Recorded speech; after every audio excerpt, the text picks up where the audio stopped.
Earth to Autumn! Quit staring at my lame-o brother and listen to me! I turned and looked at her. Boy, I hope I wasn't blushing. Yeah, sorry, I muttered out. She shook her head at me. Brr, it's gotten so cold. She wrapped her jacket tighter around her. Anyway, y'all excited for my sleepover this weekend? So you're still bringing your suitcase full of your cool Chicago clothes along, right? Sure, it'll be all yours. I smiled, unable to stop myself from trying to spot her brother out of the corner of my eye. And you promise you'll set up alone time for me and Seth whenever I winked at you? I confirmed. Course, you can count on me. Just no kissing in front of me. Yuck. So I'm Autumn, and I'm a Chicago girl now living in small-town Texas. You see, after the first lockdown was lifted, we moved here so my parents could take care of my granny. Now, I'm at a new school, but luckily for me, everyone seems nice. Especially this girl who sits next to me in French class, Lillian. She's never been out of Texas, so she loves hearing my stories about the Sky Deck and the Lollapalooza Festival. Better still, she has the hottest twin brother ever called Seth. He's cuter than Justin Bieber. I could just stare at him all day. Texas is known for lots of things. Scorching hot weather, barbecues, and rodeos. But snow is not one of them. Weirdly, this winter, a snowstorm was expected. And naturally, Lillian was as excited as a little kid on the eve of her birthday. Ugh, to cold weather. I was done with it. But I could hardly turn down a sleepover when Seth would be there, could I? This was the perfect opportunity to get closer to him. I mean, no single guy could reject a girl who confesses their feelings on the first snow day, especially not one from sunny Texas. I could be his real-life snow princess. Lillian then started rambling on about all her weekend plans. Her over-the-top anticipation was so funny. I mean, it was only snow, but I suppose for a girl who didn't even own rain boots, this was as important an occasion as Thanksgiving. I might not have been a jitterbug of excitement at the thought of seeing snow, but I was eager, and albeit a little nervous, to see Seth. We all would spend a weekend together in Lillian's family's holiday cottage. And no parents around. Yep, an adult-free zone. That sounds like heaven, right? That morning, Trevor and Lillian came to pick me up. Lillian was extra hyped upon seeing my massive suitcase of winter clothes that I've promised her. And she alone was able to throw it in the car's trunk with zero struggle. She must love it a lot, huh? Oh yeah, sorry. I forgot to mention Trevor. He's this nerdy boy in our class, as well as a good friend of Seth. Everyone knows he has a crush on Lillian, but it's obvious she doesn't like him. She just wanted an errand boy. So it wasn't too surprising that he would join us on this occasion, and that he would voluntarily drive Lillian, and me too, I guess, to the place. Okay, before you ask, Seth has already arrived at the cottage since he had to bring over food and prepping stuff. So don't worry, you'll get to meet your Prince Charming soon. Lillian playfully nudged me. I tried my best to pretend to be unfazed by her joke, but just the thought of Seth made my heart race all over again. We arrived at a beautiful wooden house just outside of town. I excitedly opened the door and ventured inside, trying to find Seth. Oh, there he was, out in the backyard, toasting marshmallows. And how adorable he looked in that sweater. But, oh, he wasn't alone. Another girl was sitting next to him. Seeing my confusion, Lillian led me outside. Autumn, this is our cousin, Charlie. Lillian pointed at the girl. And here is Seth, in case you didn't know. She teased me. Jesus, Lillian, keep it low-key. She left me as red as a tomato again. Then she winked at me and shooed us two to go inside to prepare drinks and salad, while she and Trevor took care of the barbecue. So we did, and then I even helped Seth decorate the place with these cute twinkling lights. Romantic, right? Well, it would have been if Charlie wasn't here. She wouldn't leave him alone for a second. She didn't help out. She just sat there painting her nails. Ugh, geez, couldn't she get the hint? So when Seth went to the bathroom, I walked up to her, and forcing a smile, I said, "Hey, It's boring in here. Why don't you go outside? Nah, I'm good. She studied her newly painted nails. Lillian needs private time with her friend. Besides, Seth isn't comfortable around strangers. What? I went to the same school as him, so I was hardly a stranger. This girl was ruining my plans. Ugh, no, she was ruining my life. So far, my night wasn't exactly going to plan. Not only wouldn't Charlie let me anywhere near Seth, but she was acting weird around him. She actually took the bun off his burger and squirted sauce on it. Jeez, what was she, his mom? Then there was Trevor, who looked absolutely petrified as Lillian, on being attacked by some insect, clung to his arm. Huh? I thought he liked her. Whatever. I needed alone time with Seth, so I winked over at Lillian, but she just gave me this vacant look. I tried kicking her under the table, but she moved her foot away and still seemed oblivious. I'd had enough of this, so I went inside to make a hot chocolate. I heard footsteps behind me. Thinking it was Seth, I turned around ready to flirt. But, oh, it was just Trevor. When you go back over to your sweet Lillian, please tell her I don't have something in my eye. Instead, I was trying to make eye contact with her. Trevor grumbled out, "Tell her yourself. She's not my Lillian.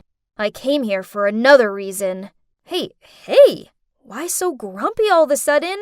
Jeez, I was just joking. He paused for a moment before he said, Autumn, I like you, but Lillian just told me you like Seth, so I can't wait. Confused, I replied, Hold on, so you're telling me that you like me, not Lillian? Yeah, but your Seth plan will never work. Enough. I don't like you, now leave me alone. I stormed off, ready to impress the guy I actually like, instead of wasting my time with this nerd. Lillian's voice outside stopped me. What were you thinking? Why did you kiss Charlie? She's supposed to be our cousin. But she's not. And chill. Autumn isn't around anyway. Seth shrugged. She could walk out at any moment. We made a deal, so don't mess it up, else I want my money back. What the? I felt the anger build up inside of me. I'm pretty sure smoke was coming out of my ears. I was about to walk out there to confront them when a hand pulled me back. I tried to tell you, but you didn't listen. Lillian is playing you just for your Chicago clothes suitcase. She loves it. And Seth is dating Charlie. They're both parts of Lillian's plan. She's paid them. Wow, this hurt. There I was thinking I had a great new friend and a potential new boyfriend, but it was all a trick. And for what?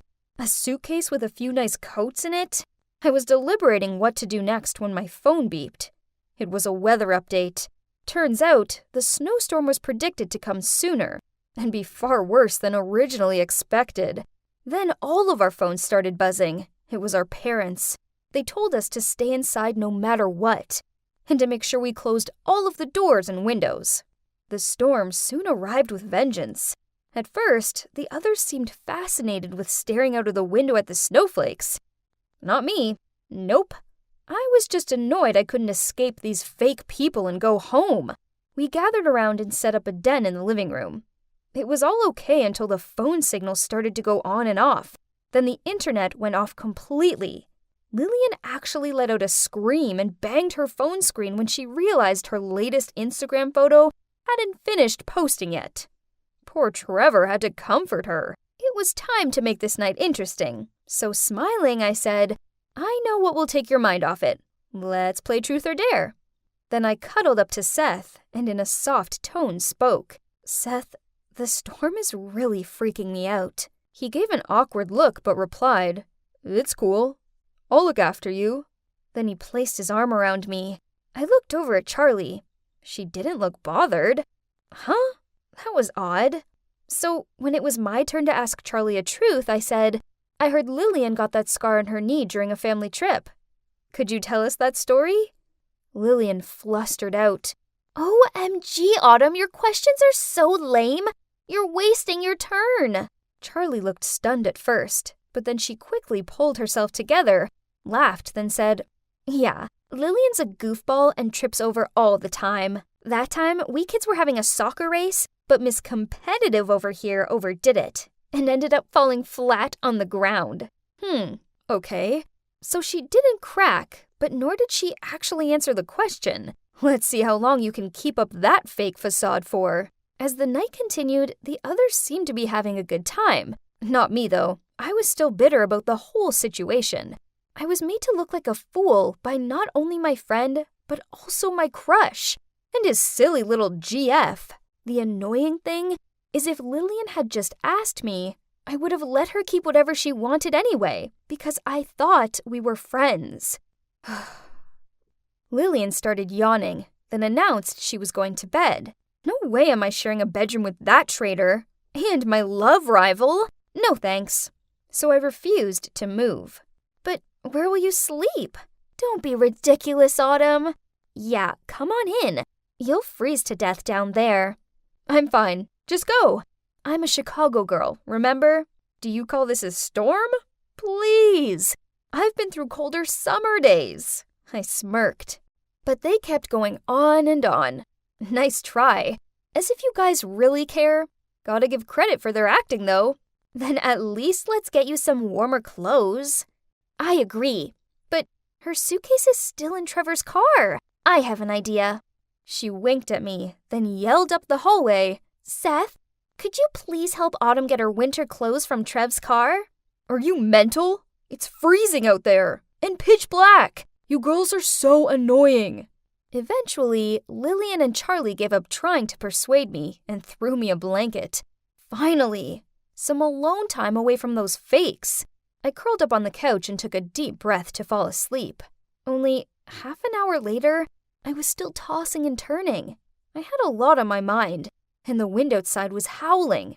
At that point, I pretty much had my head between my knees, trying to preserve my body heat. Jeez, it has for sure gotten colder. Then suddenly, I heard 3 consecutive knocks on the door. A chill ran down my spine. I must have misheard it, right? I held my breath to listen, and there came another 3 knocks. Oh my gosh, who could it be at this time? And in these conditions? All roads were blocked by snow. No one in their right mind would go outside in this weather. But that banging on the door still persisted and was only getting louder and louder. Could it be Yeti? I hugged my blanket and willed it to stop. But of course it didn't. I couldn't sleep in this frantic noise either, so Yeti or no Yeti, I needed to go check it out. So I crept over to the door. A rush of panic swam through me, as with a shaking hand I slightly opened it. Huh? Trevor? Yep, it wasn't any snowy monster. It was Trevor, about to faint from the cold, but his hands were still holding tightly onto something. Trembling, he said, Here you go. Put on some more clothes. You'll catch a cold. Then he passed me my suitcase. Oh, God, you're crazy, Trevor. You are the one who's catching all the cold right now. I immediately sat him down on the couch and placed the blanket around him, then quickly opened my suitcase. Here they are, my secret weapon. Heat packs. I gave him some and got him another coat that wasn't covered in snow. Here, drink this first. I'll go make you a cup of cocoa. I began pouring him a cup of warm water out of my thermal bottle, but he stopped me. Power, out. He shivered out. Well, that explained why it felt like a freezer in here. And no more hot cocoa then. Hey, so I'm Autumn, and this is part 2 of my story. If you haven't seen part 1, you should go and check it out. Don't be fooled by my name. It was definitely winter here in Texas. And this storm was insane.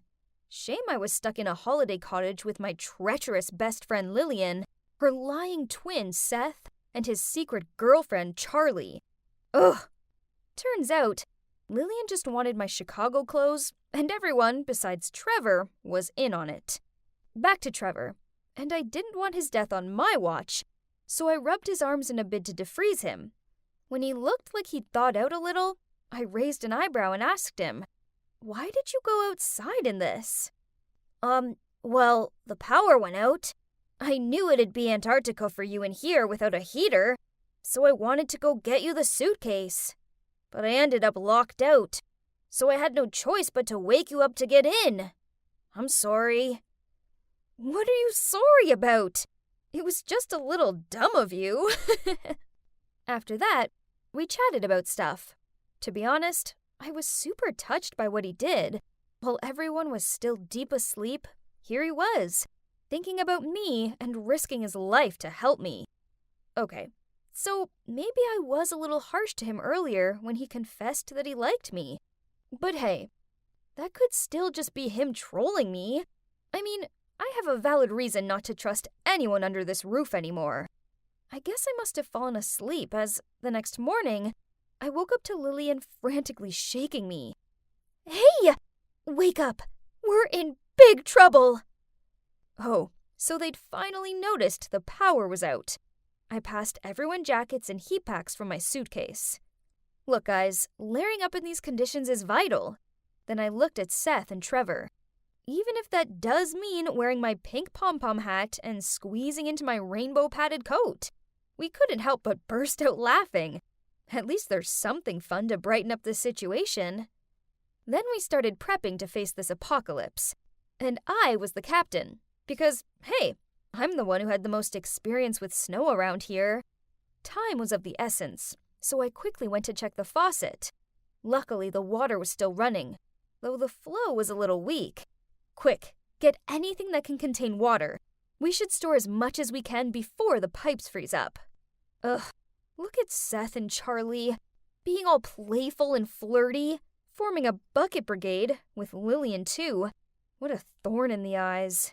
So I threw them some towels I'd found and ordered them to go windproof all the doors and windows instead, as Trevor could handle this water storage thing alone. Meanwhile, I checked on our food situation. Fortunately, we've brought enough for 2 days, but it's all frozen now, and we had to ration the food in moderation, as who knows how long this lockdown could be. Hey, should we try using that fireplace? It's freezing, even with these jackets on.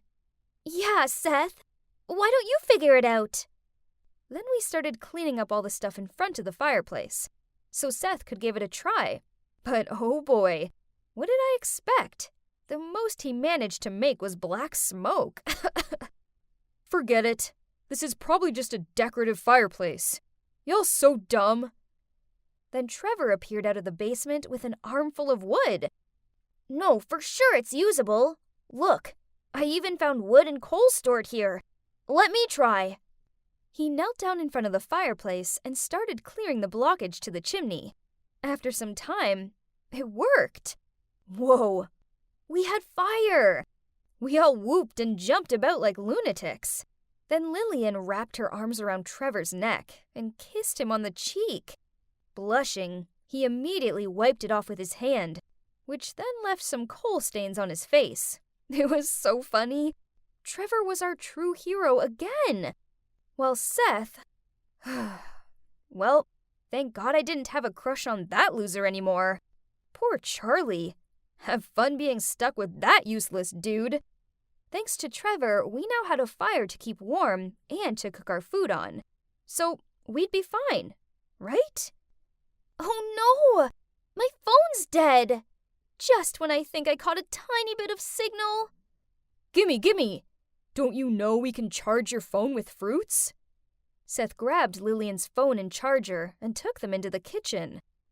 Now that's strange. He has never looked so enthusiastic doing anything helpful during the past 2 days. He was probably trying to save his face after losing to Trevor so many times. Ha! I watched on with amusement as Seth stabbed the charger into a banana. What did I ever see in this guy again? Trevor burst out laughing, and Charlie sighed, then went off to prepare soup for dinner. Lillian folded her arms and pouted. So? Hurry up! Seth grunted, then fiercely stabbed the charger into the poor banana several more times. Jeez, it was so dumb and too funny to stop him. Spirit, it won't work. Ugh, you ruined my charger and wasted our food. I wish I could just throw you out into the storm. Seth shoved the mashed banana into his mouth. Who told you it's wasted? This is my dinner. Then he sulked off into the corner and covered himself with a blanket. Hilarious! Hey, don't worry. I have a power bank in my room. I'll go get it. Oh, sweet! You're indeed my knight in shining armor. Always come and save me in time. She winked, then hugged his arms. He quickly looked at me, then shook her off of him. What was that for? Was he serious when he said he liked me? He rejected Lillian more than twice. And to be honest, I did have this tingling feeling whenever there were only two of us in the room. I don't know anymore. Later that night, we decided to all gather in front of the fireplace to sleep, as it's the only warm place in the house. So me and the other girls went to the bedrooms to get the mattresses and blankets. Well, anything useful, really. OMG, my brother's such a loser. Lillian laughed as she picked up her pillow. Charlie smirked. Tell me about it. He actually stabbed a banana to death. The poor banana. I chuckled. Joking around with them actually felt kinda good. We were stuck in this house together till God knows when, so maybe I should stop being bitter towards them. Besides, I was totally over that useless loser Seth now anyway. Even Charlie wasn't on his side. We set up a cozy base in the living room and spent the next few days riding out the storm. On a few occasions, Lillian tried snuggling up to Trevor with some excuse about raising body heat, but he just shuffled away from her. So in the end, she made us all do cardio workouts, which did the trick, and it was really funny to watch each other struggle to do star jumps with 500 layers of clothes on. Charlie also taught us to play some card games to pass the time, such as solitaire and go fish, which I'm now a pro at. Seth and Trevor even picked up a new hobby of wood carving. But so far, I still couldn't tell what their artworks were supposed to be yet. And finally, after 4 days of isolation, the storm seemed to weaken. We started to get stable phone signal back, and we called our parents right away to update them on the situation. They said they would come pick us up as soon as possible. We were all so happy, and also proud of ourselves. We'd survived this crazy storm. So, you're probably thinking this is the happy ending? Not so fast. When we were all FaceTiming Lillian and Seth's parents, their mom suddenly said to Charlie, "Thank you so much for helping us keep an eye on the kids. We'll definitely add a nice bonus onto your salary this month." We were all stunned. I don't even know if it's for the same reason, but why was Seth's mom paying his girlfriend? Lillian clumsily said goodbye to her mom and ended the call immediately, then tried to clear up the atmosphere with her fake laugh. Y'all know how my mom loves to give her dear nieces and nephews some extra pocket money whenever she sees them. Okay, what are we having for lunch today, guys? Just stop it. I know your secret already. Charlie and Seth are a couple, aren't they? But why is your mom paying her? That's sick. Lillian, Seth, and Charlie all shouted out in unison, "What?" Lillian gave me a questioning look. Autumn, what are you talking about? Yeah, I'm sorry for lying to you, but no, Charlie is not Seth's girlfriend. She's our tutor. Liar? If so, then why did you have to hide it? My parents didn't trust us staying in this place by ourselves, so they asked Charlie to supervise. And come on, we're 16. We don't need a babysitter. That's embarrassing. Yeah, I thought it's just a harmless lie, so I agreed to go along with them. I mean, we still had fun together, right? But who told you we were a couple? I was about to reply, but then Trevor dragged me to another room while saying to the others, "She needs to calm down first. Let me take care of this." Now we were alone. I gave him an "I'm waiting" look. Okay, hear me out first, okay? I nodded, Then he sighed and continued. Lillian does like you, and she did actually want to help you get with Seth, but he wasn't interested. So she promised him a month's worth of pocket money to stay here. I didn't really buy it, but let's see what else he's got. Okay then, but that doesn't change the fact that Seth and Charlie had something going on. Duh. That kiss? Actually, that wasn't real. I just dared Seth to do it. Charlie really is just their tutor. What was he talking about? I felt like the room started spinning. Look, I really do like you, Autumn, and I know I should never have lied about stuff, but it was only so you'd give me a chance. Only, Lillian now thinks I like her, and I never meant to give her the wrong impression. How dare he trick me like that? So I screamed at him. I will never, ever like you! Your actions have just made me hate you even more! Thanks to him, I misjudged Lillian, Charlie, and Seth.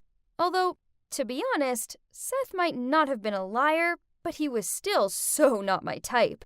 Trevor gave me this disheartened look as he stared down at the ground. Then he muttered out a, "Sorry." I didn't want to hear any more of his pathetic apologies, so I huffed my way out of there and sat on the freezing porch until my parents finally arrived. After that, things went back to normal. School resumed. Lillian and I are the best of friends, and she now calls me her snowstorm bestie. Aww. As for Trevor, I now avoid him as much as possible. I know he stares over at me at school. I can feel his gaze on me. But as soon as I look in his direction, he quickly turns away. I guess I do like him, okay? I don't agree with what he did, but I've got to admit, it sure takes a witty, imaginative guy to come up with a plan like that on the spot. Okay, fine. I'll give him another chance and see where things go. And if there's ever another snowstorm, well, then I suppose he's a handy guy to have around.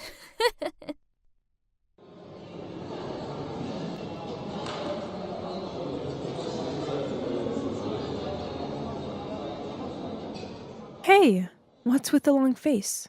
Oh, hey, it's nothing, just a bad day. You know you can tell me everything, right?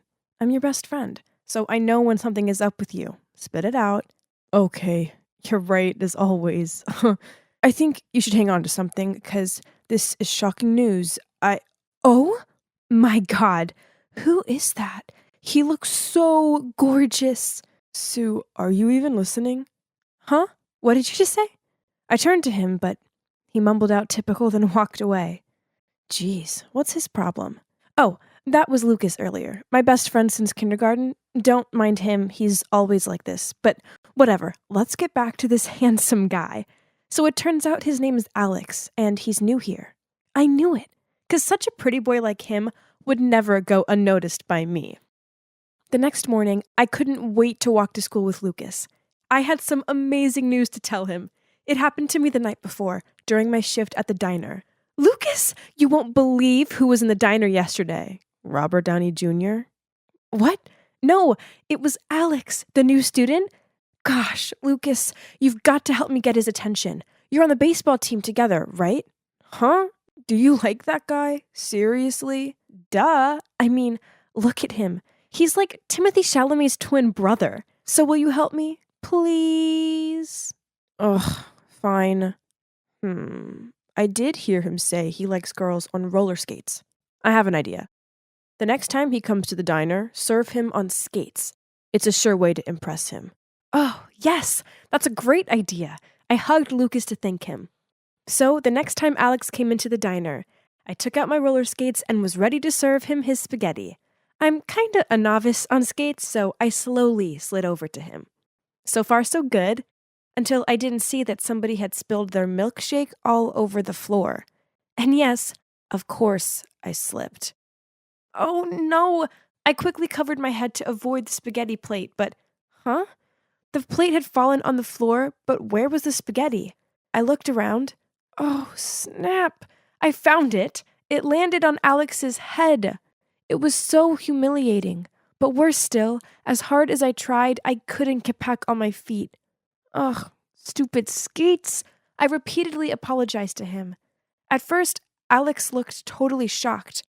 Then, perhaps because of my pathetic look, he couldn't hold it in anymore and burst out laughing. Well, at least you dared to slide on them. I, on the other hand, am not a big fan of those. What? What did he mean by that? Ugh, Lucas!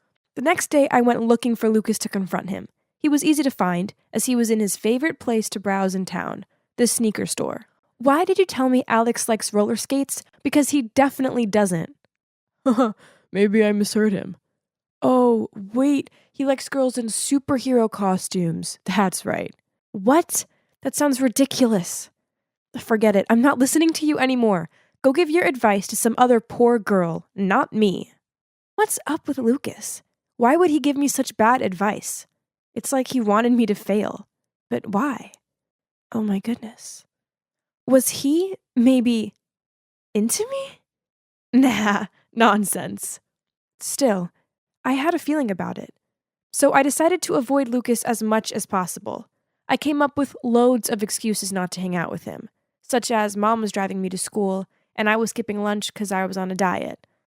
Ugh, it was so exhausting. I mean, have you ever tried sneakily eating your lunch in class so you don't pass out from hunger? However, this was necessary, as we both needed some space. It's the only way to keep our friendship safe. But then one day, Lucas messaged me. Can we talk after school? I have something important to tell you. Oh no. Was he going to confess his feelings? But if he did it, our friendship would be ruined. I couldn't let that happen, so I didn't meet him.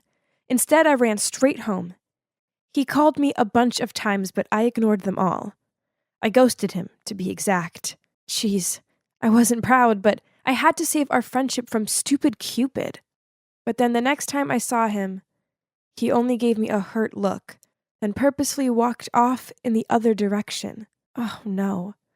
Now it was basically like a cold war between us. Ugh.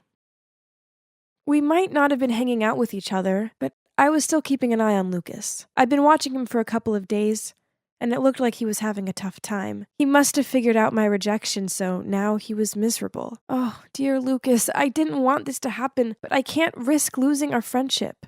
But then I noticed something. One time, the whole school went on a picnic trip. I watched Lucas from afar and noticed that he was giving dagger looks to a bunch of girls. Hang on. They were surrounding Alex. I even saw him trip another girl up who was going to join the group of girls adoring Alex, and then he made out it was an accident. Another time I overheard him telling girls from other classes who were standing by the class door trying to get a glimpse of Alex that he pretended to be all cold and quiet because he had hideous teeth. Which, of course, wasn't true, because he had a smile that could light up a room. Looks like it wasn't just me. Lucas didn't want any other girls going near Alex. Did he hate Alex that much? Or he likes Alex? For heaven's sake! Stop thinking such nonsense, Sue! Your head was messing with you. Then one day, my mom heard that Lucas's mom was sick, so she made some chicken soup and told me to bring it over to his mom. I didn't want to go around there. I mean, what if I saw Lucas? Awkward. But who was I to deny a sick lady's soup? When I arrived, I opened the door and let myself in as I usually do. And that's when I heard the conversation between Lucas and his mom. Lucas, you need to forget about Alex. I want to, but I can't, Mom. He's always on my mind. Anyway, the important thing is your health. You need to eat something. Look at you, you're not getting any better. How can I eat after your dad left us? It's like all this time I've been living in a lie. I'm so sorry. Wait a moment. My Sherlock Holmes intuition was kicking in. Now everything makes sense. Why Lucas was sad for a couple of days, why I hadn't seen his dad for a while, and why his mom was suddenly sick. It's because Lucas was gay. His father probably didn't take it so well, so he left, which was really devastating for Lucas's mom. But I'm his best friend. Why didn't he tell me? Man, he hid it really well. But not only that, he also tried to sabotage me when he knew I had a crush on Alex. Well, it turns out we weren't best friends like I thought. Ugh, But no, I couldn't just ignore this. I needed to talk to Lucas to clear things up. The next day, Lucas had baseball practice, so I went to find him at the field, but he wasn't there. I asked some of his teammates, but nobody knew where he was. Where could he have gone? And that's when I saw Lucas with Alex behind the bleachers. Well.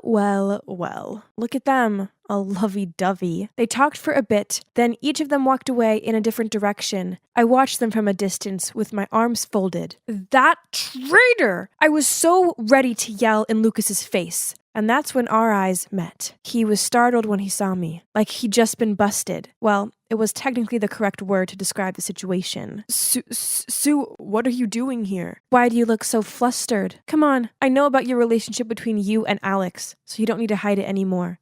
How did you know about it? I heard you and your mom talking about it, but I don't understand. How could you do this to me? You knew that I liked Alex. I know, but I couldn't explain. I was so ashamed. You should have talked to me first, but instead you stole Alex from me. Best friends don't do that to each other. Hold on a minute. What did you just say? I stole Alex from you? What do you mean? Ugh, come on. Just stop with all this hiding and lying. I know you two are together. What? Why was he overreacting like this? Was what I just said not true?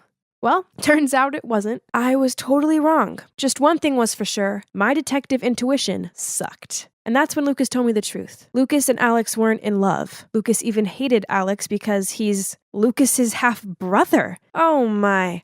It's like I got lost in a telenovela or something. When my mom was pregnant with me, my dad got drunk and made a big mistake with a colleague of his. She fell pregnant with Alex, but my dad didn't know about it.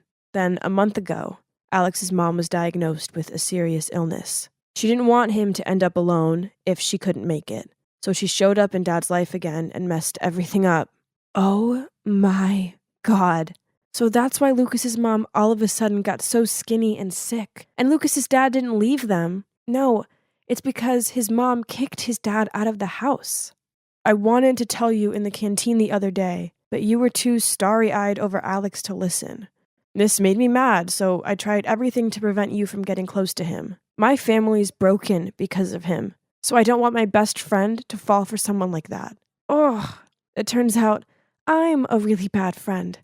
My best friend had problems at home, and I didn't even know it. No, because I was busy daydreaming about a guy I barely knew. I apologized to Lucas and promised that I would pay more attention to him, and then we hugged. On the plus side, at least none of my crazy theories were true. So it turns out it was all just one big misunderstanding. The Cold War between us ended, and our friendship remains as amazing as ever. I also managed to convince Lucas and Alex to give each other a chance. After all, they're half-brothers, and what happened between their parents wasn't their fault. Besides, Alex's mom is seriously ill, so he needs Lucas more than ever. It's great hanging out with them both and seeing them laughing and joking about. Peace at last. The three of us have become pretty great friends. Oh, do you want to hear something funny? Lucas actually offered to matchmake me with Alex. But it's okay. I refused. Why, you ask? Well, the three of us are such awesome friends now, and I don't want anything to ruin that. Pretty mature of me, right? Hi guys, it's me, Claire. So tomorrow is going to be super exciting. I'm putting my life in your hands, literally, as I'm going to be doing a My Instagram Followers Control My Day video. Yay! Most influencers do this with options, but I trust you guys, so go wild. Just visit my Instagram, like this video, and comment on whatever you want me to do tomorrow. The comments with the most likes will be chosen. And don't forget to follow me to stay updated. As you can see, I'm Claire, and I'm a beauty influencer on Instagram. Of course, with this pretty face and eye for style, I already have loads of followers. But for someone who was born to be famous like me, that's not enough. That's why I'm doing this viral challenge. It'll get me tens of thousands of likes. Okay, that's it for today. Now I better get my beauty sleep. Gotta have glowing skin tomorrow. The first thing to do in the morning was to check my Instagram. 20,000 likes from my post last night. That's average. Let's see. I asked my followers to decide what I should wear and what I should eat for breakfast. And the most liked comments were about Y2K style and avocado toast. My favorite dish anyway. Easy peasy. I called the maid to prepare breakfast while I did my skincare routine. Then I made sure I took a cute selfie and uploaded it to my story. What a good start! Am I the cutest girl on earth or what? Okay, now I have to make a very difficult decision. Which bag best complements my outfit? This one or this one? I was still trying to decide when my phone rang. Ugh, that's Liam, my boyfriend. It's so early, yet he's already sent me a ton of messages. What are you doing? Why didn't you reply to any of my texts? Hurry up if you don't want to be late for school. All right, I'm coming. Jeez, why does he have to be so stressy? It doesn't matter if we're a little late. I mean, come on, it's only school. After choosing the right bag, I got into Liam's car. He frowned at me and asked me what took so long. I was busy taking selfies, I replied, and posted a mirror selfie I took earlier on my Instagram with the caption, Y2K style for today. What should I do at school this morning? At break time, I was sitting in the cafeteria with Liam and my bestie, Tori. As usual, my beauty was attracting attention. All eyes were on me, and one guy even gushed out, "You're so pretty, Claire." I checked my Instagram to see how my newly posted pic was doing. Oh, it already had 50,000 likes. That's good, but I know with my charisma, I can do even better. But, What's this? The most liked comment on the post wants me to go to the school library and scream, "I hate studying and the library is the most boring place on earth." What kind of request is this? Don't do it. I don't have a good feeling about this. It could be from someone who's trying to sabotage you. Liam has a point. This could just be a trick that Isabella, my rival at school, devised to embarrass me. She's also an influencer on Instagram, but she just copies everything I do. Her Instagram is 5,000 followers less than mine. Yawn. But Claire, how are you going to explain to your followers if you bail out? I don't think they'd be happy about it. Right. I'm doing a challenge, aren't I? Can't stop after only 2 comments, especially because one from anti-fan. Besides, this is no big deal, right? Who even goes to the library anymore? So, I dragged Liam and Tori to the library. As you know, I need them to film me. Huh? Why was it so ridiculously busy in here? Since when did people actually want to study? I needed to get this over with, so breaking through the silence, I shouted, "I hate studying, and the library is the most boring place on earth." All eyes instantly fell on me, and I heard tuts and grunts. Then someone said, "What the hell are you doing?" Ugh, why is everyone in here so serious? I just shrugged and walked away. At least Liam and Tori had captured me at my best angle. To my surprise, that video gained me a load of views and likes, and I even earned nearly 1,000 more followers. Who would have thought that such a silly act would get so popular? At that moment, Isabella walked past me. Only brainless people would scream in the library. Huh, look who's jealous now. Hey, you might as well try that. Maybe you'll get half of my followers. Isabella looks like she's about to explode with anger. But then she sneered and said, "Let's see if you're still laughing after you see what you've got to do next." Huh? What is she on about? I immediately opened my Insta to check. What? The top comment this time was from Isabella. She wants me to put a trash bag on my head and go to the mall. Ew, trash bag? I spent an hour styling my hair this morning. Isabella, you wicked witch. But, okay. If she wants to play, I'll prove to her that she's messing with the wrong person. Just like last time, Liam tried to talk me out of it. This is nonsense, Claire. Don't lower yourself to this level just for a few likes. I told him he was overreacting, and that I wasn't going to let my followers down by bottling out of it. This seemed to annoy him, and he stormed off. So who's going to take videos for me? I called out, but Liam just kept walking. Why can't he just support me like usual? Luckily, I still had Tori, and she agreed to film it for me. That's what best friends are for. Okay, this is more embarrassing than I thought. People keep staring at me like I'm an alien. I gave them a "what are you looking at" stare, prompting them to quickly turn away. No, I have to act confidently for the video to get more likes. Looking over, I saw Tori cheering me on, so I took a deep breath, stood up straight, and did my best catwalk strut through the mall. My heart was pounding like crazy, even after we walked out of the mall. Phew, it was finally over. I then quickly opened up my Insta, uploaded the video I just shot, then texted Liam asking where he was. After that, Tori and I got in a taxi to his house. Liam was already waiting for me at the door, looking all serious when I got there. So I told Tori to wait in the taxi. Then angrily I shouted as I walked over to him, "You could have at least come and supported me. Do you know how upset I was when you just left like that? I wasn't comfortable filming you make a fool of yourself. I care about you too much." It's just a bit of harmless fun. Why can't you understand how important being an influencer is to me? I don't think I can be with someone who doesn't support me and my passion anymore. We should break up. Then I just walked away, not giving Liam a chance to explain. He quickly ran over and grabbed my hand. "Okay, I'm sorry. Can we talk it out?" It worked! I gestured to Tori, then turned around with a big smile at Liam.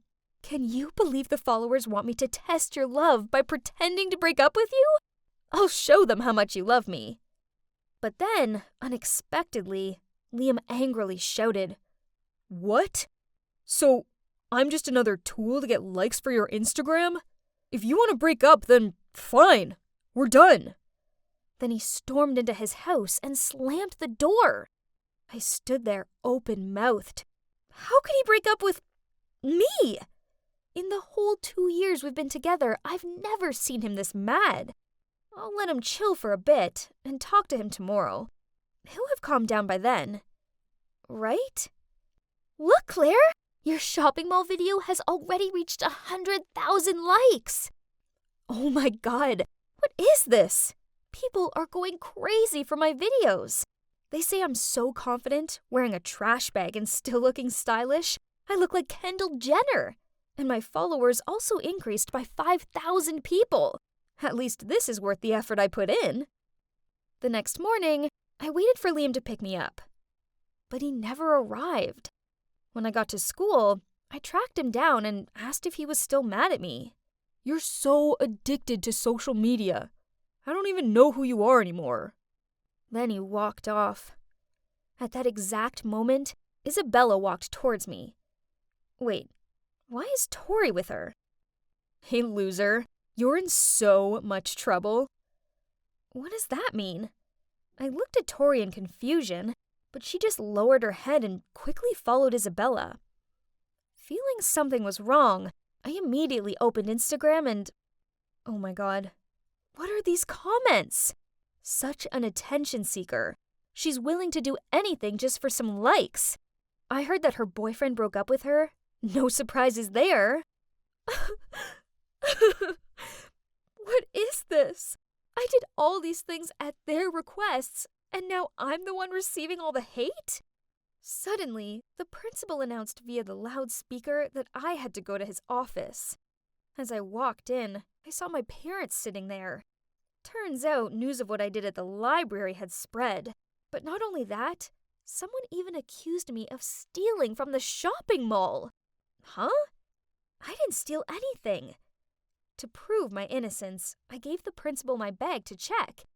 And he pulled out a brand new necklace. Why is this thing in my bag? I tried explaining myself, but no one would listen. I was suspended for a week. The walkout of the principal's office was the worst thing ever. Everyone was giving me judging looks and whispering to each other. On the way home, I took a teary selfie, then posted it on Instagram with the caption, "Consequences of yesterday's challenge. 1 week suspension." Someone put the blame on me. Once home, My ashamed-looking parents immediately took my phone away and even disconnected the Wi-Fi. Ugh! My life was over. I ran up to my room in a huff and flopped down onto my bed. Suddenly, my eyes crossed a photo I took with Liam on my birthday last year. That's when Liam threw me a surprise party, and he even made me a cute birthday cake. Come to think of it, I was a bit too harsh with him yesterday. He was only trying to protect me. If I'd listened to him, I wouldn't have all these hate comments and be stuck home for a week.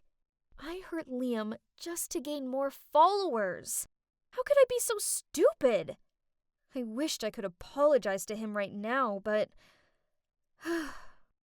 Then to my surprise, after just 3 days, my mom told me I was allowed back to school. There were still mutters about me, but that didn't matter, as Liam was waiting for me at my locker. I hurried over to him, apologized, and explained everything. Claire, I know you're the sweetest, most loving girl. You just got carried away with your frivolous Instagram popularity. Besides, I know you're not a thief.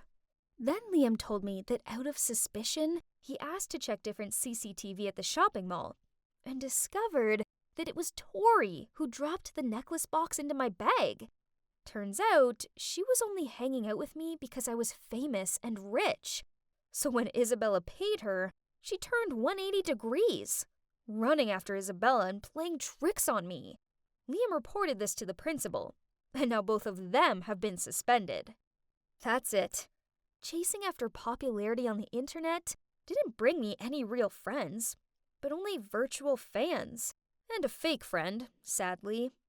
I got blindsided by the likes and followers and overlooked what was truly important, my real-life relationships and the people who genuinely care for me. After that incident, I decided to deactivate my Instagram account for a while, at least until I feel stable again. And even if I lose all my followers, I don't really mind anymore, because right now, I'm spending time with those who really matter to me. Emma, your teacher, Mrs. Holm, called again. She said your grades are appalling and you don't pay attention in class. Why can't you be more like your sister? Yawn. Not this speech again. It's been like this ever since I started elementary school. In my mom's eyes, only my sister, Evelyn, inherited our dad's intelligence, while I'm just the senseless member of the family. Ugh, as if. She's only good with useless books. Bet she doesn't know anything practical, like how Dad's Ethernet company works and such. But whatever, I don't care. I'm full, I announced as I got up and went to my little headquarters, the garage. I was busy working on my own personal project, so I didn't have time to give a hoot about who my mom's favorite child is. Oh, you must be wondering what I'm working on. Well, this device broadcasts Wi-Fi. Sounds familiar, right? But my device is able to broadcast across the entire city. Not only that, the connection is stronger and much more stable than the Wi-Fi people use at home. And it's more convenient without all the cables and stuff. This is without a doubt my proudest work ever. And what a coincidence that a few days earlier at school, Mrs. Holm announced that for the first time, the school was organizing an invention contest. Normally, I give school activities a miss, but this time was different. This contest could be fun, right?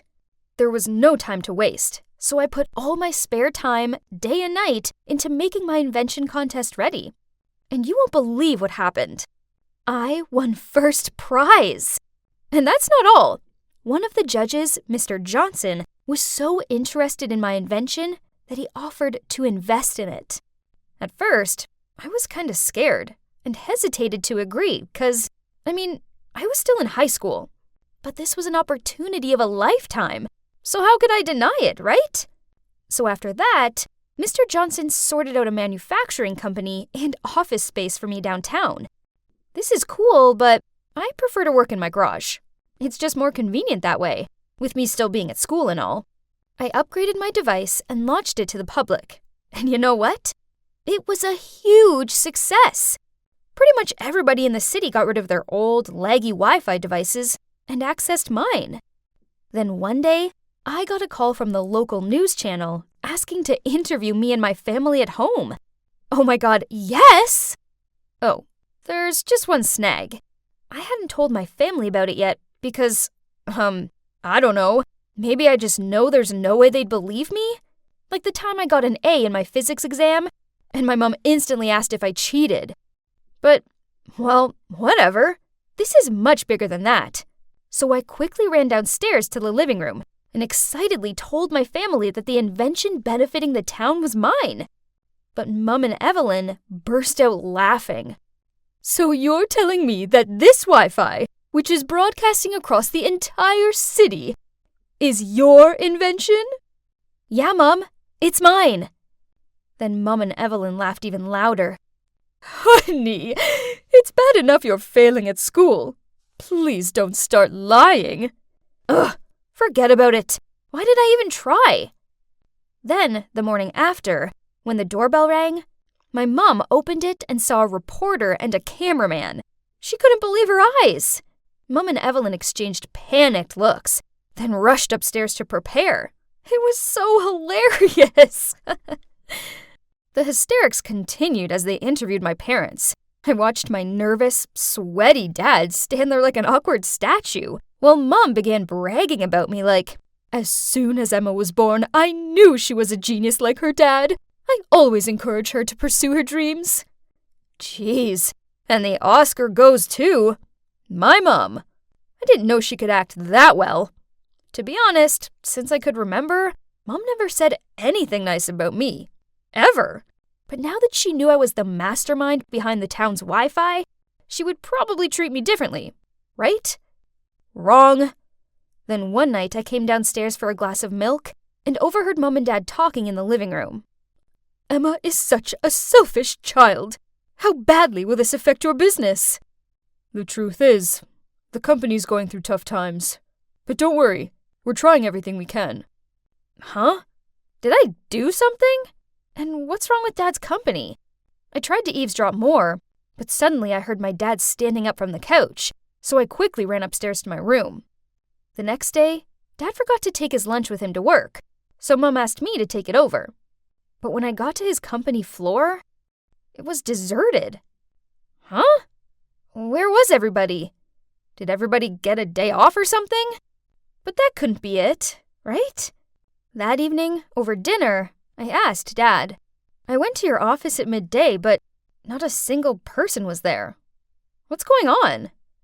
Mom suddenly put her cutlery down and gave Dad a shocked look. Is what Emma just said true? Dad lowered his head and sighed out. Yes, it's true. I temporarily shut the company last week. I didn't want you all to worry, so I didn't tell you. I'm sorry. What? How could you? You said you would fix it. That's when it hit me. But I deeply prayed it wasn't the truth. So I asked him, is it because of my device? Dad didn't answer me. He just glared sadly down at his dinner. But I knew what his silence meant. I was right. Suddenly, Evelyn stood up and screamed in my face. It's all your fault! You invented that stupid device, and now Dad's business is at stake. That's so typical of you. You never think before you act. Then she stomped off upstairs. I just sat there speechless. I just wanted my family to be proud of me, but instead, it seemed like they despised me more than ever. Then Dad turned to me and softly said, Emma, this isn't your fault. I was kind of waiting for my mom to say something, anything at all, but she didn't. She just cleaned up the table. I felt really bad about what happened to Dad. But hey, now I had to work even harder so I could provide for my family, right? After that, Mom completely ghosted me. As for my sister, whenever our paths crossed, she gave me a dagger look and muttered out mean comments like, let's see how long it takes for your precious business to fail. I tried to ignore her, but then she took it too far. One Sunday, I was in my garage working away when suddenly I heard loud noises coming from outside. I opened the garage door to see a crowd of people holding signs saying, "We lost our jobs because of you," and "No job, no future." My God, they were protesters. I think they were from my dad's office. Wait a minute. I spotted a familiar face. Evelyn? She was holding a big sign saying, "My dad lost his job because of you." Eventually, Dad came out and dispersed the crowd. Then he called an emergency family meeting. "How could you do that to me?" The correct question would be, how could you do that to Dad? Thanks to you, dozens of people have lost their jobs. You're making people's lives miserable. Enough, both of you. Evelyn, what you did was wrong. Families are supposed to support each other. But Dad, Didn't you just hear what I said? Evelyn gave me a dirty look. Then she ran off to her room. I looked at Mum, who was leaning against the wall with her arms folded. Did she agree with what Evelyn did? Or was she on my side? My God, please say something. But to my surprise, after that, my mother started talking to me again, and she was actually being nice. She even started cleaning my room and workspace. Whoa, this was new. Had she finally accepted me? Then one day, I received tons of emails complaining about my Wi-Fi. It took me all day, but I finally found the cause of the problem. My laptop. Somebody had tampered with it. It didn't take a genius to figure out who it was. Evelyn, duh. But I needed proof, so I set up a trap. The next evening, when everybody was having dinner, I ran downstairs, quickly grabbed a piece of bread and said, "I need to go run some errands. Oh, and can you please stay out of the garage, as I'm uploading some important files?" Mum and Dad nodded and smiled at me. Evelyn, on the other hand, just rolled her eyes and continued eating. Well, at least I knew my plan was in motion. I walked outside and hid behind the bushes. So, what's my plan, you ask? Well, I set up my laptop so that when anyone opened it, it would automatically send a notification to my phone and turn on the camera so I could see who it was. I waited for an hour, but still nothing. Then suddenly, my phone beeped. Somebody was opening my laptop. They hadn't switched the light on yet, so it was too dark to see them, but I was 100% sure who it was. Time to expose. What are you doing sneaking out here? Evelyn? What was she doing out here? Wait, if Evelyn was here, then who was it in the garage? Not answering Evelyn's question, I ran like crazy into the garage to capture this intruder. And as soon as I turned on the lights, I couldn't believe who was messing with my laptop. It was Mom! What on earth was going on? I called a family meeting and told everyone what Mum did. Dad and Evelyn looked shocked and asked Mum why she did it. I just couldn't stand seeing your dad suffer anymore. He put his life into that company, and now he's just a laughing stock. Do you realize our neighbors and relatives have been gossiping about him? They think it's so pitiful that he lost out to his own daughter. So I did what any self-respecting wife would do. Was she serious? Why didn't she just talk to me? All I ever wanted was for her to talk to me. Nothing else. But no, she decided to go behind my back and try to sabotage my business instead. After her betrayal, I'd had enough. So I didn't speak to her and avoided her as much as possible. It was one thing for Mum to be cold towards me, but I never thought she was capable of doing this. This went on for weeks, and it got kinda tedious. Trust me, it's no fun trying to avoid someone in your own home. But then one day, I arrived back from school and saw Dad sitting in a corner in the living room, repairing his PC. Geez, he looked so miserable. That's when the truth hit me. This was his passion, and I took it away from him. Suddenly, I understood why Mum did what she did. She saw how disheartened he was, but knew he'd never say anything to me, because he's always supportive. But how can I fix everything? Should I give everything up so that my dad can reopen his company again? Ugh, why was this so hard to figure out? Wait a minute. I think I have the solution. You must be wondering what my dad was doing here. Well, I came up with the idea that we should work together. My dad's a pro with technology, so it didn't take long to show him how things work around here. Oh, and since my business has grown, we were able to employ some of his former work employees too. With Dad around to help, I have time to focus on my studies. Even Evelyn started helping out, and she was so good at it, I made her dad's assistant. Talk about a proper family business. Ha! As for Mom, we had a really long talk. I finally told her how awful her attitude towards me made me feel, and she apologized for everything she had done. I eventually forgave her. I knew she did that just because she loves Dad very much. So, after all that drama, we're now just one big happy family. I wonder who will hit the jackpot this week. How about that blonde Joseph? Nah, he's too slow.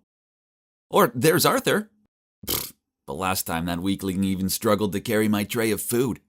Seeing as there's a science test this week, I suppose I better pick someone smart. That's when I spotted Jace. His dad's my family's driver. Yeah, that nerd definitely won't let me down. So I'm Victor. I'm 17 years old and I'm rich. My father's contributed so much money to this school that he has more power than the principal. So no matter what mischief I cause, the teachers know it's in their best interest to turn a blind eye. And look, I'm not only rich, but also handsome. Everyone wants to be my friend. Everyday girls chase after me, but tough luck for them. I'm already dating the hottest girl in school, Jessica. As for the boys, it's only fair they get to spend time with me. So each week I choose one of them to hang around with me and do my errands. Hey Jace, congrats dude, it's your lucky week. Sorry, could you choose someone else? Jace said timidly, then walked away. What? No one ever dared refuse me. I pulled his hand back, but he even spilled my juice box. That's it, nerd, you are so dead. The next day I was standing by my locker instructing Arthur to sort out my books when I overheard Jace talking to his friend about the science essay. Ugh. I totally forgot that we had to submit it online by midnight instead of in class. I know. I'll make Jace's assignment mine. Oh, genius. That afternoon I told my PE teacher that Jace was on duty. So she made him go tidy up the gym after class. Meanwhile, I went to his laptop and copied his work. Well, essay, done. Easy peasy. A few days later, the science teacher called the two of us to the office and asked why our assignments were identical. But hey, not only had I submitted it first, but I also had my foot on his neck. So of course I got to keep my A and Jace got an F. Ha! After school, Jace followed me to the car.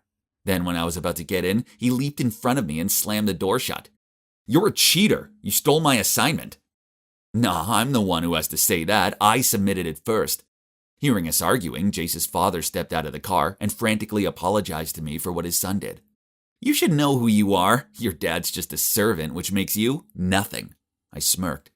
Then I snatched the key from his dad's hand and jumped in the car. I'll get home by myself today. Bye, losers. That nerd had ruined my mood, and now I needed to cheer myself up with some fun. Oh boy, that party was awesome. As I passed through a tunnel, I turned the music volume up to max and swayed along. Suddenly, I looked up to see a truck whizzing towards me, so I swerved just in time and crashed into the road railing. Jeez, what the? I mumbled, then got out of the car. Anyway, I left my car there and got an Uber home. But hang on. Why was everyone driving on the left side of the road today instead of the right? Maybe the combination of alcohol and dizziness was making me imagine stuff. I opened my eyes and stretched out my arms. Ouch! This wasn't my room. In my drunken haze, I must have wandered into someone's shabby home. I rushed out of there and ran downstairs to find my mom and dad in the kitchen having breakfast. Victor, hurry up, else you'll be late. Oh, don't forget you're helping your mom out in the grocery store after school. What's with all this role-playing? Where am I? Terrified, I ran outside to check. What? The address is correct, 138 Riverside, but my house was a magnificent mansion. What's this hovel? Surely this is just some dream, right? I rushed back into the house and shouted, Mom, Dad, what's happened to our mansion? Son, are you dreaming? Haha, us rich enough to have a mansion. Now that's an unlikely thought. Now go change your clothes and I'll take you to school. No way. This was just a bad dream. Which often ends when we reach another location, right? Maybe when I get to school, everything will return to normal. Oh, school looks exactly the same. I was so relieved. I walked along the corridor and greeted people. Huh? Why were they blanking me? Ugh, have they forgotten who's the boss around here? But never mind, there's my honey bunch Jessica. I ran over to her and kissed her cheek. But I hugged my cheek in shock. My head was spinning, then suddenly someone nudged me from behind. It was Jace? I grabbed his collar. How dare he mess with me right in front of Jessica? Get your hands off my boyfriend. You're Jace's choice this week, so mind your attitude. Jace chose me? Who do you think you are? A dog-poor dude like you wouldn't be able to have a proper life and to attend this school without my family. Take a look at yourself. Honey, ignore him. Let's go. Jessica rubbed his arm and then they both left. I stood there dumbfounded. What on earth was going on? I felt like I tumbled into an alternate universe. I slapped myself in the face to snap out of it. Ouch! Why wasn't I waking up from this nightmare? This all started with that tunnel, right? If that was the door into this world, then it would also be the door out of this insanity.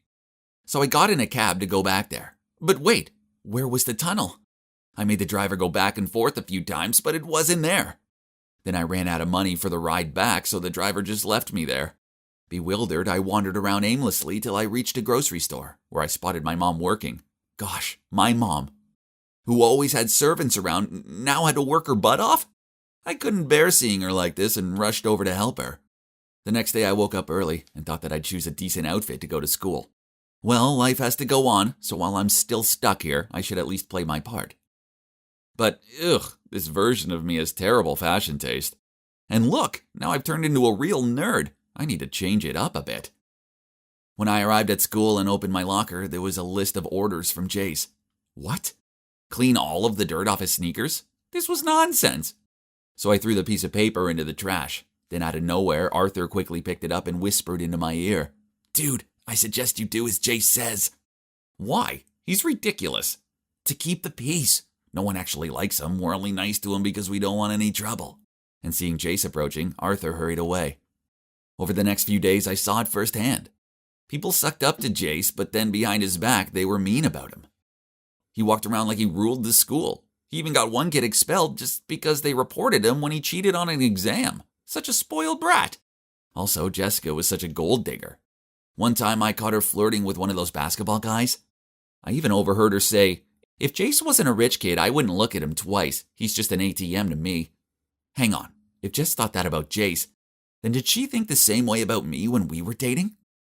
So all this time, Jace never had a real friend, just like me before. Honestly, he was detestable, but pitiable at the same time. After that, I noticed that Jess kept on giving me these flirty looks. I didn't want any trouble, so I ignored her. Then one time when I was in the hallway, she stormed over to me and yelled, "Why are you avoiding me? No one ever rejects me." I was trying to stay away from her. Then, from nowhere, Jace appeared throwing a tantrum. "What's this about?" I didn't have a chance to explain as Jess immediately rushed over to Jace. "Honey, he keeps approaching me. He won't leave me alone." "It's not like that. She's using you." I looked at him in panic. "Parking lot, 3:30 p.m. You'll pay for messing with my girlfriend." Then the two walked away, hands in hands. So after school, I nervously went to the parking lot. He threw the car key at me and sneered, "Drive. You better do as I say or else I'll make sure you're expelled." It didn't look like I had much of a choice. So I decided to go with him to find out what that maggot would do. He made me drive him home. Simple enough. But then as soon as I opened the door, my dad appeared, and in a pleading voice said to Jace, "Please, sir, don't have my son expelled." "Dad, what are you doing?" "Apologize to him at once, no matter what the reason is." Dad looked at me with steady eyes. Jace sneered at my dad and said, "How about you take the blame so we won't get expelled?" Then he threw a bunch of money at my dad's face. "You're fired." I shouted at him, "You can't treat people awfully just because you have money." "Victor, stop. You're wrong." "Please, I saved you from the accident, so please forgive my son." Then Dad pulled one trouser leg to reveal his artificial leg. That was the first time I saw my dad cry. Wait, this reminded me of what happened last year. I was being such a jerk to this guy that he purposefully drove towards me for vengeance. But Jace's dad darted forward and pushed me out of the way. I know he was badly injured, but as an insouciant boy, I didn't think it was a big deal. Whoa, I really was so arrogant. I expected everyone to bow down to me, and I actually thought everyone wanted to be my friend, when in actual fact, I had no true friends at all. My head felt like it was going to explode. I wanted to run away, so I jumped into the car and drove away without thinking. I stopped the car when I saw it, the tunnel that had changed my life. Suddenly, this blinding light shone straight into my eyes. The next thing I knew, both me and the car were gravitating towards the light. Huh? Where am I? It looks like a hospital. Then I heard a yelp of delight and someone held my hand tightly. Oh, it was my mom. Thank goodness you're awake, she said, as tears streamed down her cheeks. Mom, Dad, why am I here? What day is it today? Son, it's May 22nd. You've been in a coma for the past 3 months. We weren't even sure if you were going to make it. It turns out that day, on the way home from the party, in the tunnel, I had a terrible car crash and ended up in a coma. So what I'd been through was just a dream, right? But the odd thing was that the time I'd lived in that mysterious world completely coincided with the time when I was in the coma. Could parallel universes be physically real? Whatever that strange universe was about, one thing was for sure. I'd learned my lesson. After being discharged from the hospital, I went back to being Victor, Jack a dandy. But don't get me wrong, I was not the extravagant me of the past. No, I'm a changed guy. The first thing I did when I returned to my normal life was to break up with that gold digger Jessica. But the hungry leech kept begging me to get back together. How shameless. Next, I for sure have to stop making other kids do my errands, and started to have small talk with them instead of giving orders. Now there was only one thing left to do. I needed to make amends with Jace. I asked my parents to give his dad a raise, and also throw a little dinner party this weekend to invite his family around. As I felt bad that I haven't had a chance to thank Jace's dad properly for what he did for me last year. Of course, my parents gladly agreed and said that they're proud of me for being so thoughtful. So I'm preparing a little peacemaker gift for Jace too. I bet this is going to make him geek out all the way. Being the awesome class president that I am means that it's my job to show this new transfer student, Willow, what's what around here. So, obviously this is the canteen. Heads up, don't eat the stew. Yuck. If you have any trouble finding something, just ask me. Well, I haven't seen you since middle school. What's up? Just still the same.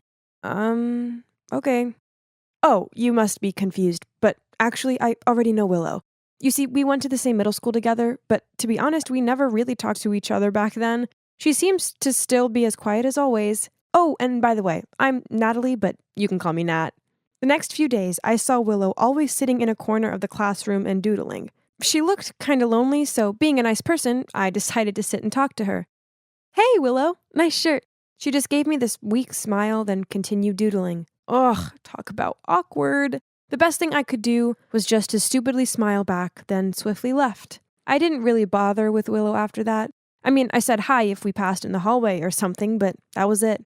But it turns out Willow's introverted tendencies hadn't gone unnoticed by other students, as when we were on our school expedition to the woods, I overheard them talking about her. Do you all think that Willow seems a bit weird? Yeah, you're totally right. One time I asked to borrow her eraser, and she just gave it to me without saying anything. She didn't even look me in the eye, just kept on drawing. It was so strange. Huh? Are they seriously gossiping about a new kid? Yeah, so she might not be too sociable, but people should just learn how to respect someone's personal differences, right? Hey, Willow is new here. I don't think it's very nice of you to gossip like this. Also, she's my friend from middle school, so please stop this. But just wondering, has she always been like this? Yeah, I guess. Actually, I was quite surprised to see her in our class. In middle school, her grades weren't that good, so it's kind of odd that she's in the top set with us. I could see the whole group was looking at me with surprised eyes. But hey, that was a few years ago now, so maybe she's changed. I quickly corrected myself. Then, a few days later, I was standing by my locker when suddenly my best friend Layla appeared and gripped my shoulders. Oh my god, have you heard the news? Everybody is saying Willow only got into top set because her parents made a huge donation to the school. Can you believe that? What? Who's spreading this absurd rumor? I don't know, but someone's saying that she wasn't that smart in middle school. Oh my god. Was the rumor culprit me? It was me. I did it at the expedition. Oh no, I didn't mean to. Oh, how could I let this happen? Then when I entered class, I noticed a sobbing Willow being comforted by some other students. I felt horrible. So I also went over to her and tried to cheer her up. Don't worry about it, Willow. Everyone knows this rumor is a lie. Why would anyone do such a thing? I mean, I just transferred here. Who would hate me so much to say something so mean?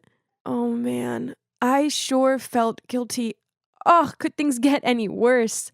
Yeah, turns out they can. As after class, Miss Holmes suddenly asked me and Willow to stay behind. Oh no. Did she know I was the one who started the Willow rumor? I sat there sweating like a turkey at Thanksgiving, waiting for Miss Holmes to bust me. But then to my surprise, she said, Nat, please, can you help me get to the bottom of this horrible rumor? Phew, what a relief. But at the same time, I was freaking out. How was I supposed to catch the person responsible when I was the one who started the rumor? Albeit accidentally. Ugh, what a dilemma. Wait a minute. I think I have an idea. What about I blame it on a troublemaker? It's not like they would care anyway. Whilst I'm a straight A student, and getting into trouble for this could affect my chances to get into a prestigious college and ruin my life. Right at that moment, this guy called Bob shoved past us, then leaned against the wall and scrolled through his phone. Bingo. Gotcha. I put one hand against the wall and gave him a suspicious look. Hey, Bob. How you doing? Fine. So, about this Willow rumor? Who did you hear it from? Bob just shrugged and continued staring at his phone. Or did you do it? Maybe you were bored. So you spread the rumor to tease the new girl. Am I right? Or what?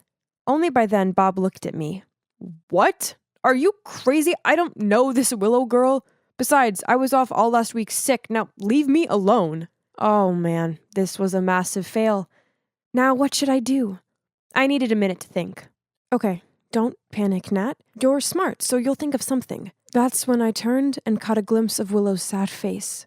Don't worry, I will find out who did it, I comforted her. But inside I was screaming. I hated lying to her, but this was an accident. I never meant to spread that rumor. At that moment, Layla appeared and said she wanted to help. Great! Like this quest wasn't complicated enough. Ugh. Layla told us that she heard the rumor from this nerd Ben. So we all tracked him down and asked him. But he heard it from some other dude, and it went on until a girl said that she heard it from Ashley. That's when I remembered that Ashley was on the talking group in the expedition. Oh no. I had to stop this encounter between us. So when they spotted Ashley, I started making weird noises and made out I had a stomachache. They were still going to her, so I had to scream loudly like I was in labor. In the medical room, I continued screaming as if I was in a lot of pain. The nurses diagnosed that it might be appendix pain, so I immediately needed to be transferred to the hospital. I instantly stopped screaming as soon as I heard that and said, it's just that time of the month. Phew, that was close. But at least I've successfully stopped them from investigating Ashley. Well, I spoke too soon, because right that second, Ashley walked into the medical room, but thank God she didn't mention me. Instead, she said Carl told her about it. Phew. To my luck, Carl was absent today, so the manhunt had to end here. It would unfortunately continue tomorrow, though. As we warily walked out of school, I glanced over at Willow and saw that she looked really down. Ugh, that made me feel so bad. So to make it up for her, I asked her if she wanted to grab a sandwich. My treat, of course. And she said yes. That sandwich was so good. And Willow seemed to enjoy hers too. It was great to see her happier, so I decided to extend our trip by going to the mall. Willow kept on glancing at this dress, but it was out of her price range, so being the awesome friend that I am, I bought it for her as a gift. Well, that's the least I can do after everything I'd done to her, right? But then I noticed something weird. When I was standing at the counter to pay for it, I turned around and saw her smirking. Then when she saw me looking at her, she immediately smiled and thanked me for the dress. Huh, so strange. The next day, the rumor scavenger hunt continued. Ugh. We cornered Carl and questioned him, but he couldn't remember where he heard it from. Layla asked him to think carefully, and he just shrugged and said he had no idea. Layla got suspicious, so she immediately reported him to the principal's office. I didn't even have a chance to stop her. The next thing I knew, we were being called out over the loudspeaker and summoned to go to the principal's office. Then Carl confessed that yesterday he got an anonymous message via Facebook saying that they were willing to pay him if he agreed not to tell the name of the person who told him the rumor. He showed us his phone, but all the messages and the user account didn't exist anymore. That's right. I was the anonymous user who contacted Carl yesterday. Thank God I deleted the messages and the account on time.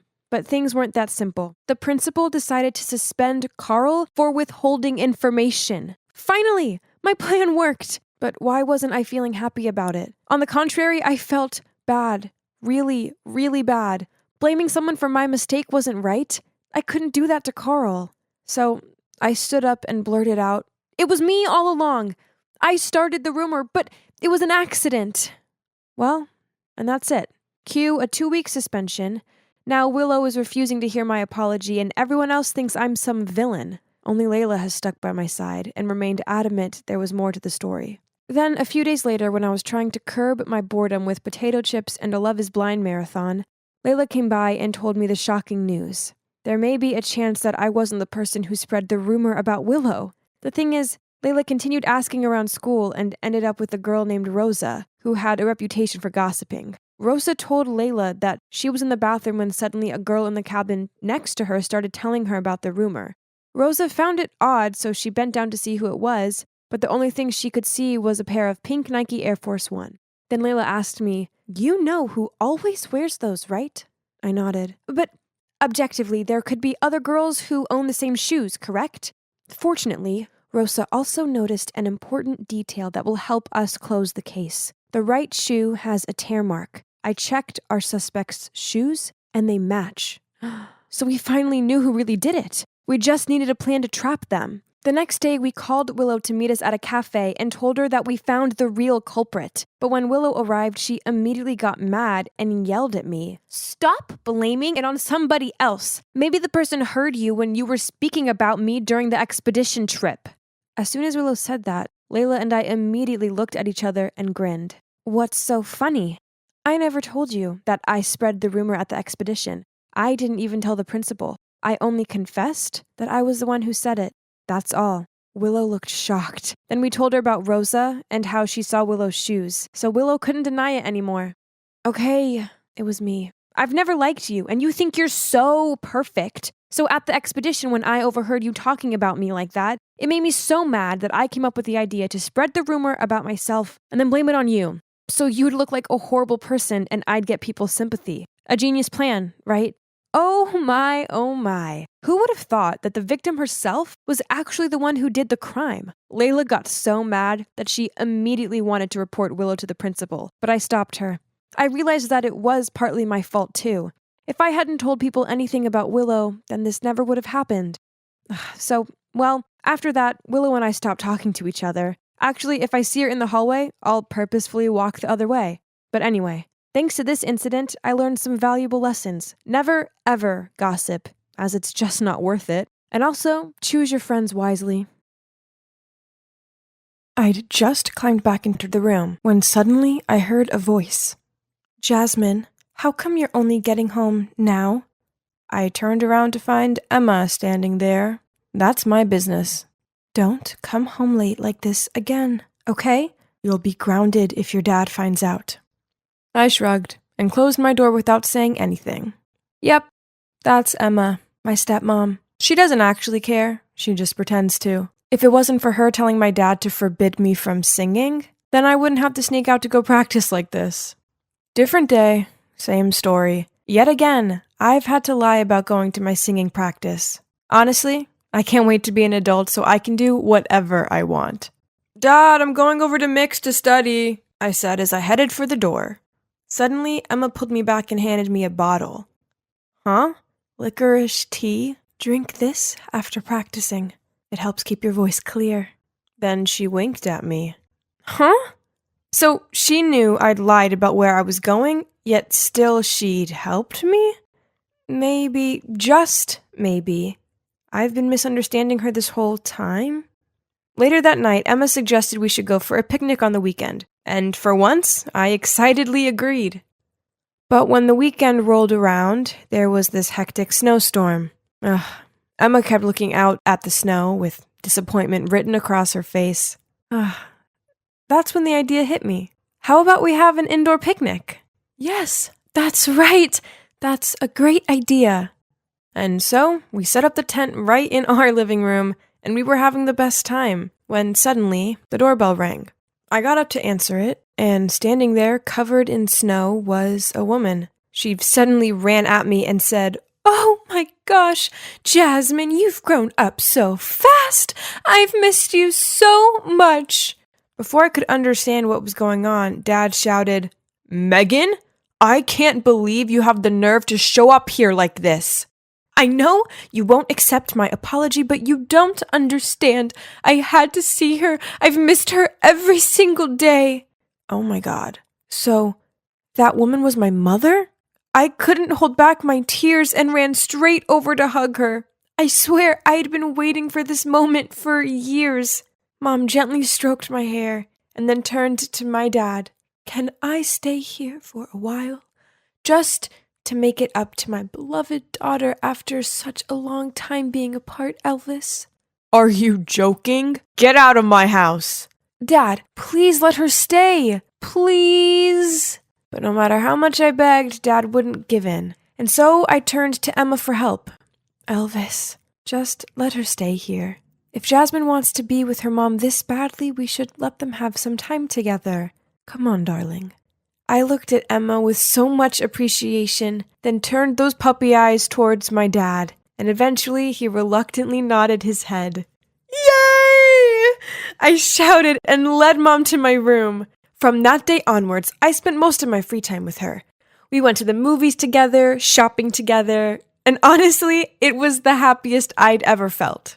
One day, I was listening and humming along to my music when Mom came in. "Wow, so you also love singing?" It must be genetic. Back then, if I hadn't been so passionately obsessed with music, which drove your dad crazy, I might never have left you like that. Now I regret it so much, Jasmine. I put my arms around her and softly said, "After all these years, I still think about that lullaby. Can you sing it to me?" "Which one?" "I sang you many lullabies back then. It's Don't Know Why by Nora Jones." "Oh, right. That one." Then she started singing. I swear to God, her voice was like an angel. But strangely, it didn't give me any of the feelings I had as a kid. Was it because I have grown up? While I was absorbed in my thoughts, I suddenly saw Emma's shadow at my doorway. But when she met my eyes, she hurried down the stairs. Huh? Why was Emma crying? I was so confused. "She must be jealous of our relationship," Mom said. Yeah, probably, since she'd been married to my dad for 3 years, but we'd never been close. That evening, when I went to the kitchen with Mom to set the table, she suddenly shouted, "Oh my gosh! Why did Emma make chicken parmigiana? Doesn't she know that your dad hates this?" Then she took the plate and threw it in the trash, saying she would order takeaway instead. Huh? Dad hates this? He always complimented Emma on her signature dish. Before I could react, Emma entered the room. As soon as she saw her chicken in the trash, she glared at Mom. Things then got so awkward. Emma had skipped dinner. Mom also tried to start a conversation with Dad a few times, but he ignored her. I felt so bad for Mom. In my dad's eyes, there was only Emma now. But my mother had done nothing wrong. She just wanted to pursue her passion. Later that night, I was heading to the pantry to get some snacks when I heard Emma yelling at Mom. "Megan, for old time's sake, I didn't bring up anything from the past, but you can't just do whatever you want." How dare Emma yell at my mom like that? As soon as Emma left, I ran over to my mom asking her what had happened. She hesitated for a while, then told me the whole story. It turned out Mom and Emma used to be in the same band when they were young. And since Mom was always the lead singer, Emma had begrudged her ever since. Perhaps she has never gotten over it. I didn't expect Emma to be so mean. So from that day on, I began to show my attitude towards Emma. I didn't let her go to the parent-teacher conference like I had promised before, and I even forbade Mick, my best friend, from talking to her every time he came over. "Mom, how did you and Dad meet back in the day?" "Well, back then, your dad was a waiter at the lounge I used to sing at every weekend. We quickly fell in love and started leaving love letters for each other at our secret spot." Ew, how cheesy. "It's called romantic, you silly. At that time, we put our initials at the end of every letter." Suddenly, there was some noise at the door, and I turned to see Dad standing right behind us. "What do you mean, our initials? It represented our two favorite characters' names from that movie.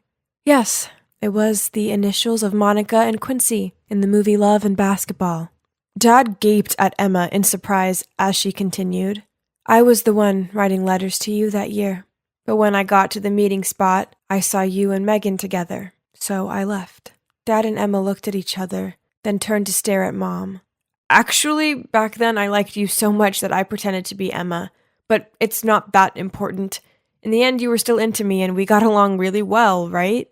I can't believe you lied to me like this for all these years! Then Dad angrily left the room, followed by Emma. As for Mom, she was sitting there, tears pouring from her eyes. Okay, so Mom was definitely in the wrong, but did Dad need to treat her like that? Who doesn't make mistakes from time to time? And anyway, it's because of my mom's mistake that I'm even here, right? From that day onwards, the atmosphere in the house was so intense. Dad ignored Mom, and Emma always gave Mom hateful looks. Until one day, I'd just gotten home from school when I saw my dad excitedly running towards me saying, Emma is pregnant. You're going to have a little brother or sister. Wow, I'd always wanted to have a sibling. I couldn't believe it. So that night, my family threw a party to celebrate, and Mom also congratulated Dad and Emma. And thanks to that, the tension between the three of them started to ease. Phew. But a few days later, for some reason, Dad found out that I'd lied about going studying with Mick. He was furious and grounded me for a week. I was sullenly playing on my iPad when Mom entered the room. Emma must be the snitch. Now that she's pregnant, she wants Dad to be angry with you, so he'll give all his love to her and the baby. Well, that just made sense. The other day, I'd even seen Emma whispering something to Dad, and as soon as he heard it, he got mad. Ugh, such a two-faced woman. I had to sort this out, and so I set up a fun plan for my stepmom. One time, I made her orange juice using powdered cheese, and she ended up spitting it out all over Dad. Then I unscrewed the shower head to add blue food coloring, and that's how I gave her a Smurf makeover. It was hilarious hearing her horrid scream from the bathroom. Another time, I snuck into Emma's room, trying to put flour in her hairdryer. I was rummaging through the bedside table looking for her hairdryer when suddenly I saw a DVD labeled Jasmine 0311. Huh? What's this? Why was my name on it? Curious, I went back to my room to play it, and then I couldn't believe my eyes. On the screen, Emma was carrying a baby and singing a lullaby to her. This melody. Wasn't it the song Don't Know Why? So that baby was me? But Emma couldn't sing, could she? Her voice was weak and sounded hoarse. What did this mean? I rushed to show my dad the DVD. Emma told me not to talk about this, but since you already know, I won't hide it anymore. Then he told me everything. Turns out my mom left for a rich man when I was only 2 years old, and it was Emma who came and helped my dad take care of me during my younger years. Oh my gosh. What? So all those memories of my mom's warm hugs and lullabies were all actually of Emma? A feeling of guilt welled up in my heart. I had to do something to apologize to Emma. So the next day, I asked Mick to go to the mall to help me buy her a gift. As I was passing a coffee shop, I suddenly saw my mom sitting with some guy. Without thinking much, I quickly pulled Mick to a nearby table and eavesdropped on them. Honey, how's the money? You know how pushy the creditors are, and they're getting kinda aggressive. Don't worry, it won't be long now. My daughter's on my side. She'll help me kick her stupid stepmom out. Then my ex-husband will soon follow her wish and volunteer to give me money. What? What was going on? Had Mom come back just for Dad's money? I was about to go confront her when my phone rang. It was Dad. Jasmine, go to the hospital right away. Emma is in the emergency room. By the time I got there, I saw my dad sitting outside the ER with his head in his hands. After a while, the doctor came out and said, "Both mother and baby are okay. Next time, please pay more attention to the patient's food allergy." How could you eat stuff you're allergic to? You must be more careful, okay? Yeah, Emma always took good care. It didn't make sense. Unless my mom... I was about to tell Dad about what I'd seen at the mall when Mom suddenly appeared, eagerly asking about Emma's situation. Unable to stand her pretense any longer, I shouted, "Mom, drop the act. It was you who did all of this, wasn't it? Jasmine, what nonsense are you uttering? Furious, I immediately told them the whole story I've heard. Megan, I could forgive you for the old letter story and for trying to sabotage my voice, but the fact that you wanted to harm my baby is unforgivable. It turns out the stuff from the past that she mentioned before was that my mom harmed her to destroy her voice. So that's why Dad didn't let me sing, for fear that it would cause Emma pain. Suddenly Mom burst out laughing. I don't need your pity. You were so lucky to have such a beautiful voice and a wonderful man by your side. And even now, you're still trying to take the life that should have been mine. Megan, give it up already. You need to stop this. Mom was about to say something, but I interrupted her. Mom, please just go. I'm so ashamed to have a mother like you. Then I burst into tears. She got up and left, without even so much as a glance back at us. Emma took me into her arms. I was afraid that you would be disappointed. That's why I hid everything from you. I'm sorry for treating you so badly. She gently patted my head, and I felt like I was back in my childhood, where she'd held me and sang lullabies. It was so comforting. Finally, peace has returned to my family. I'm so fortunate to have Emma as a stepmom, and pretty soon, my little bro or sis will be here, and I can't wait.